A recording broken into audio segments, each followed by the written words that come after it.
dos erros que devem ser evitados para quem está começando na área previdenciária. É muito comum a gente, no afã de querer atender, não ter determinados cuidados, que pode ser um problema para aquele que está atuando, para o advogado que está iniciando. Seja muito bem-vinda, muito bem-vindo. Boa noite para vocês, é um prazer ter vocês aqui. Eu sou Alexandra Rezende, advogada especialista em direito previdenciário, e eu vou estar ajudando aqui com dicas práticas mesmo, e você vai aprender a prática previdenciária mesmo que você está começando do absoluto zero, e vai conseguir já ter um retorno numa das melhores áreas do direito no momento, inclusive, com todas as situações que estão acontecendo.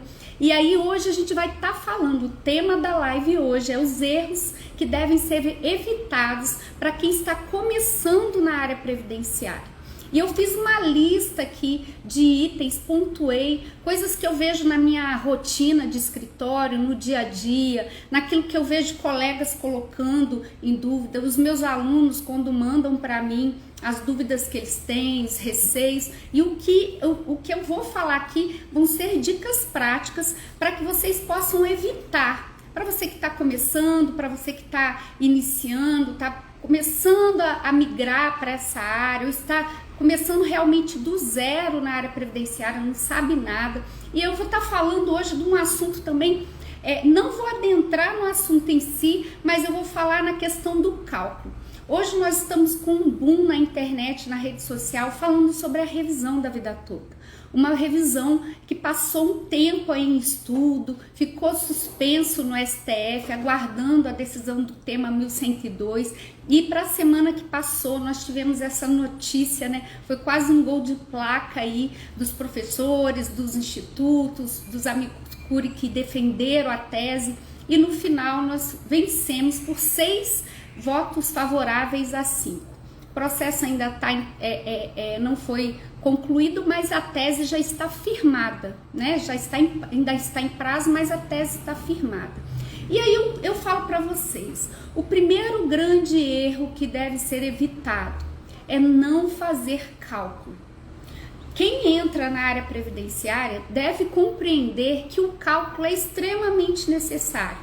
Seja para a gente apurar uma renda na hora da aposentadoria da pessoa, seja principalmente para poder fazer uma revisão de benefício e principalmente hoje, quando a gente escuta aí que é o boom da revisão da vida toda, que tá todo mundo, inclusive quem nunca nem mexeu com a área, tem se aventurado nessa seara, né? Porque tá vendo a oportunidade. Aí eu falo a grande dica aqui. Não entre com essa revisão sem fazer cálculos. Por quê? Porque a gente pode causar um prejuízo para o nosso cliente, pode causar uma redução na renda mensal inicial. E aí vocês podem estar pensando, mas fazer cálculo, eu posso ter um programa, eu posso contratar alguém. Lembre-se, a responsabilidade de quem assina o processo, de quem assina a procuração junto com o cliente é de você, advogado. Então, mesmo que a gente confie o cálculo para outra pessoa, a gente precisa conhecer o cálculo, saber do cálculo. Então, qualquer tipo de revisão que a gente possa fazer, e hoje eu trago a questão da revisão da vida toda, deve ser feito cálculo. Por quê? Porque não basta a gente saber que tem que ter bons salários anteriores a julho de 94, em algumas questões também, mesmo que a pessoa não tenha os salários altos antes dessa data, mas a gente consegue colocar ela numa situação mais favorável quando a gente tira ela do mínimo divisor, que é uma regra que tem para poder fazer o cálculo. Esse mínimo divisor, se ela não alcançar esse número mínimo, ela é prejudicada, e de repente a gente usando esses salários anteriores, a gente favorece o cálculo dessa pessoa. Então não basta simplesmente olhar, e às vezes a pessoa também fica só olhando o CNIS, pega o CNIS, faz com base no CNIS. Não pode, a gente tem que estar atento a outros documentos que traz a informação do salário de contribuição e fazer um cálculo mais real possível para ver o benefício de revisão dessa pessoa. O segundo erro aqui que a gente acaba cometendo, né, às vezes a gente não está estruturado ou está começando realmente, não tem uma ficha de atendimento e a gente não faz uma boa entrevista, ou então se faz, não registra. Faz no rascunho, anota rapidinho, não tem uma ficha bem elaborada para poder estar fazendo as perguntas pertinentes, perguntando aquilo que realmente precisa ser perguntado. E aí, o que acontece? Na hora que a gente vai fazer o requerimento administrativo ou vai fazer a petição, a memória vai falhar. E aí você vai ter que de novo ligar para o cliente, fazer as perguntas. Se você não tem uma lista de documentos ali na sua ficha que você já pediu para você ticar ali, você vai depois esquecer, porque a demanda, para quem está começando, ainda no início é tranquilo, mas conforme vai tendo aumento nessa demanda, mais difícil fica para a gente guardar até a mesma fisionomia da pessoa. Por mais que você seja uma boa pessoa que já marca o rosto do cliente, já sabe a história, e eu tenho até essa tendência, eu já falo o nome do cliente, eu já sei a história. Só que às vezes um detalhe importante vai passar desapercebido. E aí, o que precisa? Faça essa boa entrevista, registre essa entrevista. Se for entrevista de situações que você vai precisar ouvir testemunha, ou são histórias assim que você precisa do comprometimento do seu cliente, peça para ele assinar essa ficha para você. Porque senão depois ele esquece, ele fala que não falou aquilo e aí te compromete em algumas situações. Pedir todos os documentos.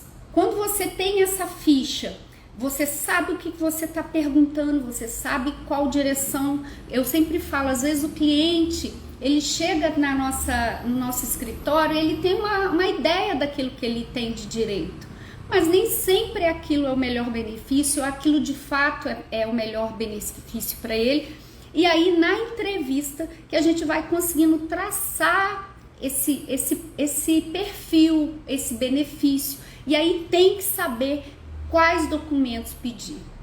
Inclusive eu faço até uma ressalva aqui, eu já fiz live falando de contrato de honorários, o que não pode faltar, e aí um grande erro que tem quem está iniciando é não colocar no contrato de trabalho, de honorários, uma cláusula falando que o cliente é responsável para fornecer toda a documentação necessária. Caso contrário, o escritório não tem como dar prosseguimento, o escritório não tem como dar andamento no processo. Por quê? Porque às vezes a gente não faz isso, o cliente esquece documento. Hoje mesmo eu tive uma situação assim. A cliente ficou de mandar os laudos para mim, laudos médicos para um auxílio-doença. Eu já tinha feito isso na ficha, já está constatado que ela precisava me fornecer esse documento. E ela hoje me ligou. Uma pessoa me ligou pedindo informações do processo. Eu falei, eu não entrei, eu não tenho os documentos. A pessoa não forneceu. E aí a pessoa que perguntou ficou surpresa. Aí ela falou assim, realmente eu não tinha entregado os laudos. Então assim, eu tenho essa previsão no contrato que para eu dar andamento no processo, principalmente auxílio, eu preciso de laudos médicos. Eu não tenho como provar na minha percepção se a pessoa está incapaz ou não. E depois a mente da gente ocupada, da forma que a gente está, acelerada do jeito que a gente está, pode nos dar uma rasteira e fazer com que a gente esqueça mesmo daquilo que precisa perguntar, tá?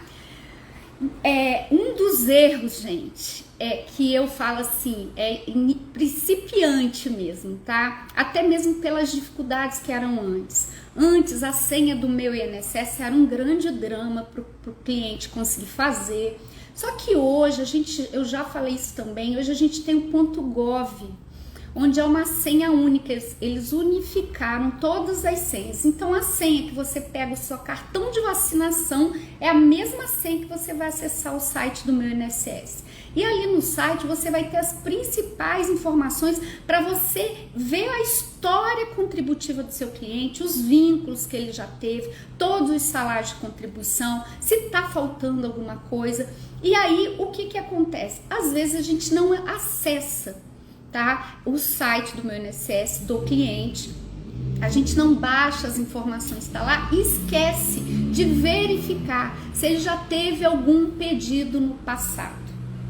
E aí eu vou falar para vocês a grande importância disso. Por quê? Quando a gente vai fazer uma aposentadoria para o cliente, algumas situações o cliente já tentou 1, 2, 3 vezes. E às vezes ele já tentou, mas não apresentou a documentação correta, não cumpriu a exigência, não apresentou os formulários, no processo não consta a carteira de trabalho. E aí a gente precisa ter esse acesso a essas informações. Antes a gente tinha que fazer o pedido, ir lá no INSS, pagar uma guia e pegar a cópia, que era e o pessoal tirava cópia do processo. Hoje a gente solicita, de 2018 a 2019 para frente, esse processo já é eletrônico, já está disponível.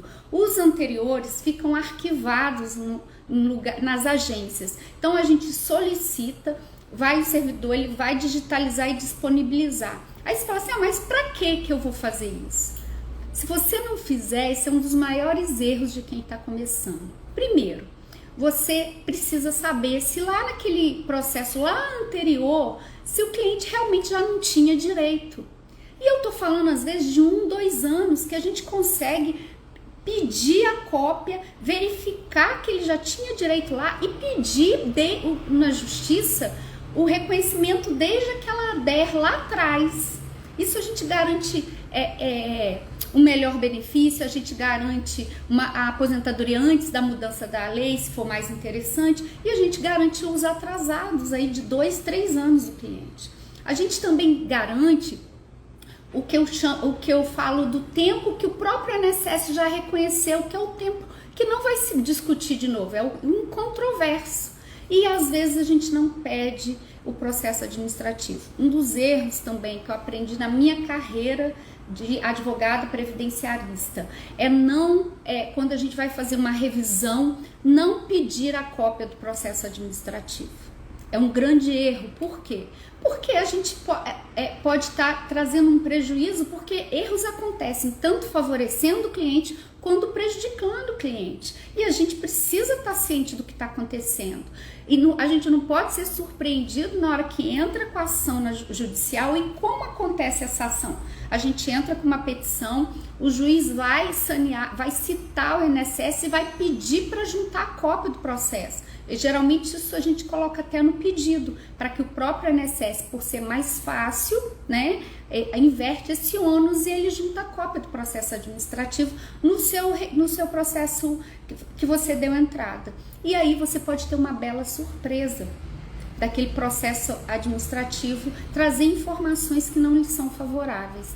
Então não se surpreenda. Hoje a gente também tem um grande problema, porque o INSS está tendo uma demanda, uma situação, e algumas agências têm demorado quase meses para disponibilizar uma cópia. Eu venho tendo esse problema em algumas situações para poder requerer esse documento, e para o que eu quero fazer, por exemplo, uma revisão de buraco negro, é imprescindível essa cópia de processo administrativo. Então é um erro não verificar nas informações previdenciárias se já houve benefícios, tá? Não solicitar essa cópia é um grande erro. Tenha essa cópia. Por exemplo, hoje eu fui fazer uma revisão da vida toda no cliente, tá? E o cliente também tem direito à revisão de tempo especial. Só que ele já tinha feito um pedido em 2018. Então ele aposentou em 2015 e tem um pedido de revisão de 2018 que não há resposta do INSS. Isso influencia, gente, diretamente na questão de decadência. Quem atua na área sabe a importância disso. Nós temos um prazo de 10 anos para pedir a revisão de concessão do benefício, com raras exceções, tá? E aí o que acontece? Quando há um pedido administrativo no INSS de revisão e não há uma resposta do INSS, esse pedido de revisão interrompe a prescrição, interrompe a decadência. E aí, às vezes, a gente entra com a ação contando que a decadência vai ser em 2025, né? São 10 anos. A gente tem aí mais 3 anos aí para frente. Só para vocês terem ideia, a importância de pegar a cópia do processo, isso aqui é ouro, ó. Anota aí, se você não estiver anotando, anota. Eu já consegui revisão, colocando o cliente quase teto do INSS por um mês. Por quê? Porque eu peguei o cópia do processo administrativo e vi que, apesar da DIB dele já ter decaído, a data de início de pagamento, que é a DIP, que ele recebe, a data que ele começou a receber, tá? Me garantiu um mês de segurança e de revisão. E aí eu entrei com o pedido de revisão por um mês. Por quê? Porque eu conheci o processo administrativo, peguei o processo administrativo e verifiquei que a data de início de pagamento dele estava um mês para frente. E esse um mês foi o tempo que eu precisava para o meu cliente não perder o direito, não decair o direito dele. Então, não pedir a cópia é um erro que deve ser evitado, tá? Ali você consegue muita coisa boa para o seu cliente, muita análise interessante. Só que até hoje eu vi uma professora até numa live falando aqui, a gente não, a advocacia de revisão de massa, que é essa coisa aí toda que tá todo mundo correndo, a revisão ela não deve ser feita assim. Advogados previdenciaristas que são experientes na área e eles são unissonos em dizer, revisão é algo sério, a gente tem que analisar mesmo, não basta só pegar e entrar e distribuir, vamos ver o que vai dar. Não façam isso, tá? Essa é a dica também de hoje.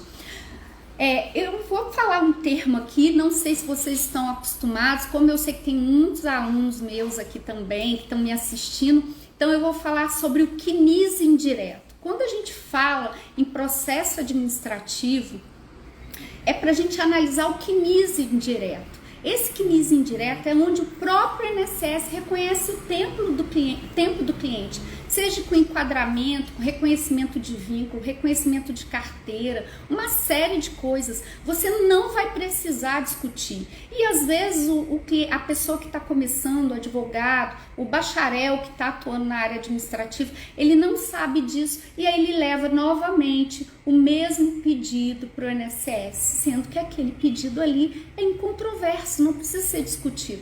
E aonde vai estar esse CNIS indireto? Dentro do processo administrativo. Então não deixem de pedir, tá? Esse aqui eu falo assim, acho que é o erro maior de quem está começando, né? Porque igual eu falei, a gente sempre tem a expectativa de fechar o contrato, de dar entrada para o cliente, e acontece que a gente às vezes esquece de fazer uma consulta prévia no site da Justiça Federal. Gente, é tão frustrante isso, assim, é desanimador. Por quê? Porque às vezes você fez o cálculo, assinou o contrato de procuração, digitalizou todos os documentos em PDF, no formato exigido. Aí na hora que você vai distribuir, você consulta, você coloca o CPF do seu cliente, já fala que está registrado. Se você não tiver expertise de perceber isso, corre o risco de você fazer uma litispendência e distribuir o mesmo processo de coisas que ele já havia pedido lá no passado. Então, o que é a dica, o erro aqui que deve ser evitado? Faça uma consulta prévia na Justiça Federal. Às vezes você vai perguntar para o cliente, você já entrou na Justiça? Isso pode até constar na sua ficha de atendimento. O senhor já entrou com a ação na Justiça? Porque a gente pergunta assim, a gente não fala se já demandou, a gente pergunta, você já entrou? O cliente fala, não lembra. Ou às vezes o cliente acha que essa informação não chega até nós. Várias situações, por inocência mesmo, ou por achando que pode entrar de novo, por falta de informação. Aí ele acha que pode fazer o mesmo pedido várias vezes, e na tentativa. E aí ele não fala nada. O erro é do advogado, precisa ir lá e fazer uma consulta em processos que foram baixados. Eu já tive surpresa de processo tramitando, salvaguardando o trânsito em julgado, inclusive. E aí, o que eu vou fazer? Então, se você fizer essa consulta prévia, tá? Me diz aqui se algum de vocês que estão aqui me assistindo já passaram por isso. Eu falo, dá muita raiva, gente. Assim, a gente fica muito chateado. Isso aí é básicos assim que a gente comete no início, viu? Não fiquem chateados com vocês mesmos. É comum a gente cometer essas gáfias aí, jurídicas, né? E assim, quando ainda dá tempo de ver, ótimo, né? Chato é quando a gente ainda toma uma litispendência, falando que a gente fez o mesmo pedido. É muito inconveniente, isso é chato pra caramba, e chato até inclusive porque às vezes é outro advogado. Então não cometa esse erro no início da sua advocacia, no início da sua atuação na esfera previdenciária. Tenha atenção a isso, não faça nada, nem mesmo contrato, se você não pesquisar antes. Você vai evitar muitos problemas e retrabalho, né? Trabalho desnecessário. E a gente sabe que a advocacia ela é árdua, ela demanda tempo, a gente precisa se dedicar, a gente precisa ter um tempo. E às vezes eu falo, às vezes a gente leva um tempão para preparar aquilo, e na hora que a gente vai demandar, vai entrar com a ação, e aí a gente é surpreendido com essa informação de que o cliente já tinha a ação, tá? Então, se você já passou por isso, coloca aqui para poder já mostrar para quem tá aqui com a gente que isso é comum acontecer, e nós estamos aqui realmente para aprender, né? Um dos erros também que devem ser evitados, e esse eu vou até gastar um tempinho a mais nele, é fazer requerimentos administrativos rebuscados. O que significa isso? O advogado, ele gosta de escrever, né? Ele gosta de gastar o juridiquês dele, ele gosta de citar jurisprudência, doutrina, ele gosta de citar julgados, e a gente tende a levar isso para a esfera administrativa. Tá? Isso é muito normal para o início, para quem está atuando inicialmente na esfera administrativa. A gente chega a fazer petição mesmo, com endereçamento, com qualificação, às vezes erra, até pede gratuidade, né? Quem nunca, não é verdade? E aí, o que é a minha experiência nessa área traz para vocês que deve ser evitado? O requerimento administrativo na esfera administrativa, seja feito por advogado ou bacharel, é o mais simples possível. O mais simples. Tem que ser assim, o direito nu e cru, tá? Evitem citar lei, jurisprudência. O servidor não vai o pior, gente, ele não vai ler, ele não vai se interessar, e o mais triste, ele às vezes vai deixar de analisar o seu pedido porque você pôs uma petição lá, e é uma petição de 20 folhas. Quem nunca, né? Eu já fiz isso, tá? E hoje a gente está aqui para que vocês não cometam os mesmos erros, evitem esses erros, cresça na advocacia previdenciária, tenha um faturamento mesmo que você está começando do absoluto zero, você vai ter a concessão mais rápida, a análise mais rápida do seu processo, vai ter os olhos do servidor com boa vontade de olhar seu processo. Então, assim, evite fazer petição onde você cita jurisprudência, você cita julgados, até STF, STJ, TNU, você coloca tudo ali. Entendam, tá? O servidor, ele hoje está sobrecarregado de trabalho, a gente sabe todas as notícias que estão correndo com relação ao INSS, então a gente precisa facilitar, tanto para a gente mostrar o nosso direito, o direito do nosso cliente, melhor dizendo, quanto a vida do servidor. Então, a sua petição, ela tem que ser...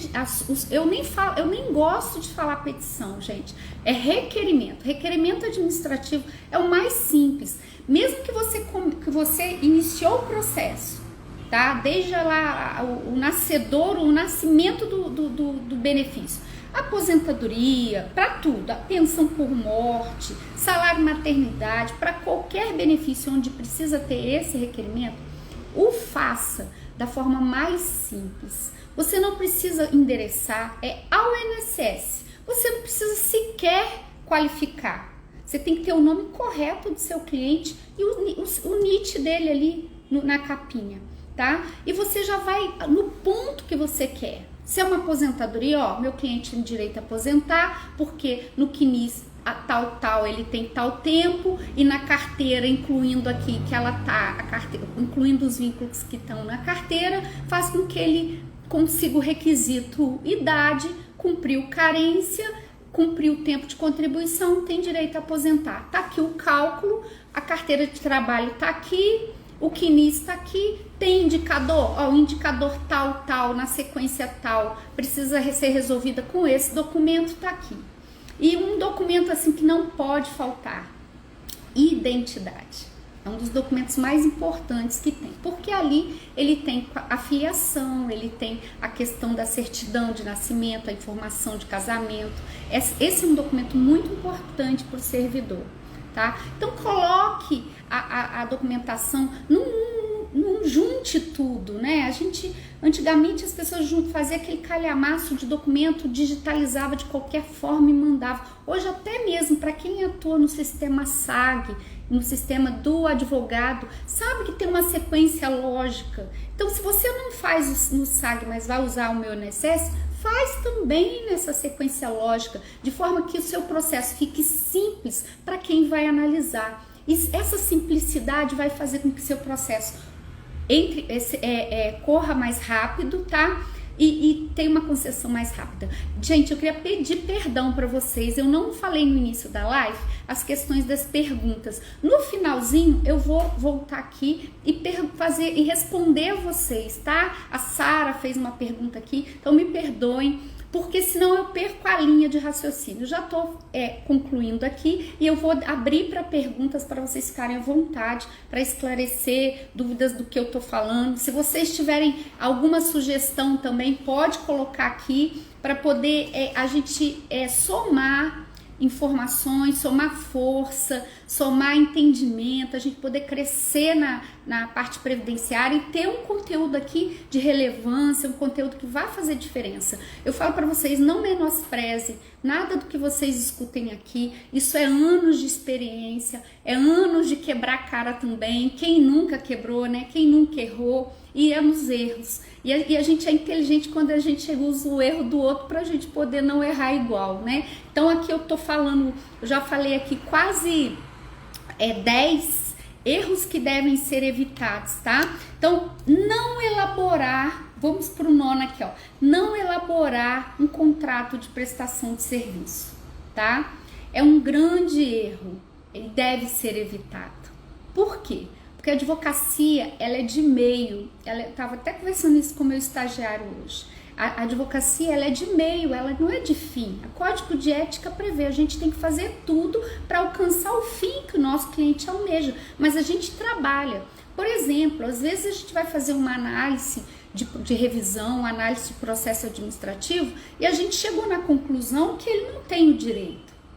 Se você não fez um contrato elaborado, um contrato de honorários, da prestação de serviço que você está fazendo uma revisão e não ter essa previsão, você vai trabalhar ali às vezes 1, 2, 3 horas, às vezes o dia todo, fazendo um cálculo, elaborando uma análise.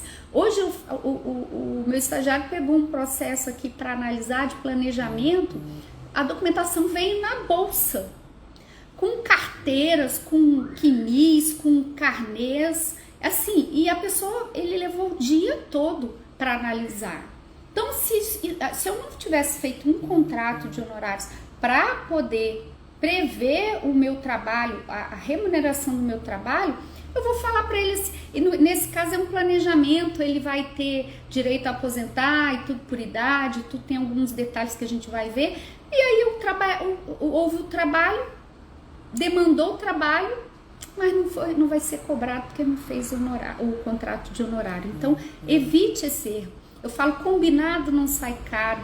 O contrato, ele protege seu cliente, protege você, protege o seu trabalho e o direito do seu cliente. Então, tenha esse cuidado de prever mesmo os seus honorários no seu contrato. E eu vou fechar aqui, vou abrir a possibilidade de perguntas, igual a Sara fez aqui.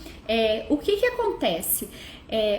Vocês já ouviram, voltando até na questão do requerimento rebuscado, tá? O requerimento confuso, citando lei, citando jurisprudência, citando decisão do STF, do STJ, e aí a gente leva isso pro administrativo. A gente faz esse requerimento, coloca lá, faz uma petição imensa que o servidor vai ficar com preguiça de ler, vai colocar nosso pedido, nosso processo lá na última fileira para poder fazer a análise daquilo que é mais simples, que é mais fácil, está melhor desenhado.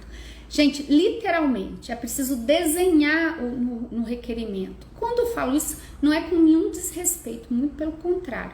É para facilitar. Se for até para printar a carteira, onde é o problema de controvérsia da sua análise, faça isso. Printa a carteira e colhe ele no corpo do seu requerimento, tá? E o que você precisa aprender para fazer o seu requerimento? Conhecer a instrução normativa, conhecer aonde o servidor vai buscar entendimento, direção, aquilo que ele precisa analisar. O servidor, ele rege o princípio da legalidade, ele só pode fazer o que está determinado na lei. E eles seguem a IN 128, né, que veio juntamente com a reforma, como se fosse uma bíblia, assim, é lei para eles. Se tá ali, não importa o que diz o STF, o STJ, não importa, é o que ele vai analisar. Então, se é o que ele tem que analisar, não cometa o erro de citar a lei. Cite o que diz a IN. Hoje nós tivemos uma alteração aí na IN, veio com mais 5 portarias de todas essas situações. Então, hoje nós temos uma IN, temos 10 portarias que são direções daquilo que o advogado ou aquele que está atuando, o bacharel, o iniciante e as mudanças. Então, a gente precisa conhecer essa IN, embasar o nosso requerimento de uma forma simples, tá? A gente não precisa chamar de douto juízo, excelência, nem vossa senhoria, tá? É só o senhor, a senhora, pode ser simples. A gente pode esquecer essa parte jurídica na hora que vai fazer o requerimento administrativo. Por quê? Porque a gente vai provar com os documentos que a gente tem, tá? Então, precisa conhecer? Precisa. Assim como eu comecei a live, que a gente precisa cálculo. Não tenha medo do cálculo previdenciário. Olhe ele como uma ferramenta, como um amigo, um colaborador, porque ele vai fazer com que você encontre revisões a serem feitas, ele vai fazer com que você encontre problemas a serem resolvidos e ele vai fazer com que você consiga um melhor benefício, uma melhor revisão, uma melhor renda mensal inicial para o seu cliente, tá? Hoje a gente está com um boom da revisão da vida toda, mas sempre precisou ser feito cálculo, sempre precisou, nunca foi uma exceção. Tá? E hoje mais do que nunca, até porque a gente está vendo aí as pessoas no desespero de querendo fazer revisão da vida toda. Inclusive perguntaram para mim: a doutora faz revisão da vida toda? Se eu faço o cálculo? Gente, se eu faço o cálculo é praticamente a revisão em si, né? Quem conhece o cálculo conhece a revisão da vida toda, né? Não é um cálculo simplesmente matemático, é inclusive para identificar o próprio direito. Então não cometam esse erro de deixar de fazer cálculo, tá?